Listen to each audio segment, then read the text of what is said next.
तर good morning माझी झालेली आहे सकाळ. तर बघा मी नवऱ्यासोबत मस्ती करत बसले. सकाळी सकाळी ती माझी मुलगी तिकडं झोपलेली आहे. या दोघांची जरा मी मजा घेत होते.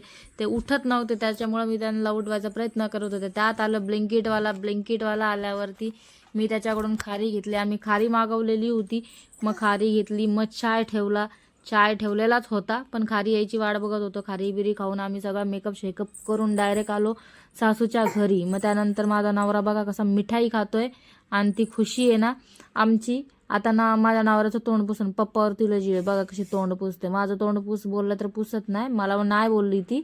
आणि पप्पाचं तोंड बघा किती प्रेमाने पुसते, तसं माझं प्रेमाने पुसत नाही. एवढी तर पोरगी माझी लई लई लई लई हुशार पोरगी आहे.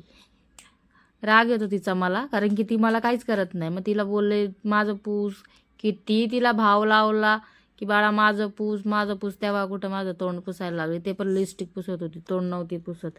म्हटलं राहू दे बाई, लिपस्टिक नको पुसू, आताच मेकअप केला मी. त्यानंतर आलो आम्ही घरी. मी कामाला गेली, कामावरून आली.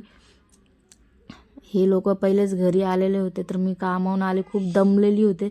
माझ्या नवऱ्याने माझ्यासाठी आज बनवली मॅगी, कारण की मी खूप दमून आलेली. ते बोलले तू जरा पड, मी तुला मॅगी बनवतं. म्हटलं ठीक आहे चला बाबा, आज नवऱ्याच्या हातचं खायला भेटेल. तसं माझा नवरा कायमच बनवतो, मी बोलले तर बनवतात मॅगी. मला त्यांच्याच हातची आवडते, त्यामुळं मी मॅगी खाते. मी कधी मॅगी खात नव्हते, पण नवऱ्याची हातची म्हटल्यावर मी खाते. बघा कसं आणून बिनून दिलं, किती गोड आहे माझा नवरा, लय छान आहे माझा नवरा. त्यानंतर हिच्या तोंडाला कसं पाणी आलं मॅगी बघून. माझी पोरगी बघा, तिला पण पप्पाच्या हातचीच जास्त मॅगी आवडते, दुसरं कोणाच्या हातची नाही. मग मी त्यांना बोलले आहो तुम्ही बनवली आहे, थोडा एक घास तुम्ही पण खा. तर बोलता नाही नाही तुझं पोट नाही भरणार, तू खा. म्हटलं नाही हो तसं काय नाही, तुम्ही पण खावा, आम्हाला पण बरं वाटतं.